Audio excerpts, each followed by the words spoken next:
তাড়াতাড়ি ভাত দাও। এই তো দিচ্ছি, সব রেডি। দেখো প্রথমেই গরম গরম সাদা ভাত দিয়ে দিলাম একটা কাঁচা লঙ্কা। কাঁচা লঙ্কা ছাড়া একদম থালি সাজাতে একদম ভালোই লাগে না। দিয়ে দিলাম চাকা চাকা করে শসা,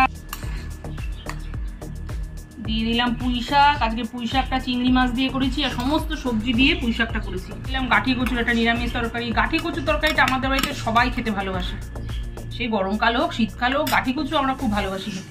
দিয়ে দিলাম কাতলা মাছের বড় পিস। কাতলা মাছ এনেছিল, একদম অনুষ্ঠান বাড়ির মতোই করেছি, একদম আলু দিয়ে সুন্দর করে করেছি।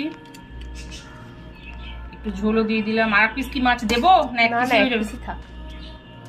দিয়ে দিলাম ব্রোকলির তরকারি, সাথে গাঠি কচুর তরকারি।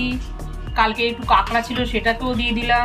সব শেষে দিয়ে দিলাম কাতলা মাছের ঝোল। পিসগুলো না একদম রাজকীয়, জানিস তো? এক পিস খেলেই একদম পেট খুশ, মন খুশ, দিল খুশ। নাও, বুধবারের একদম জমজমাট থালি পুরো রেডি, একদম সাজিয়ে দিয়েছি। একদম দেখো এখান থেকে এই পর্যন্ত। তাড়াতাড়ি খেতে বসো, বলো না, তাড়াতাড়ি শুরু করো।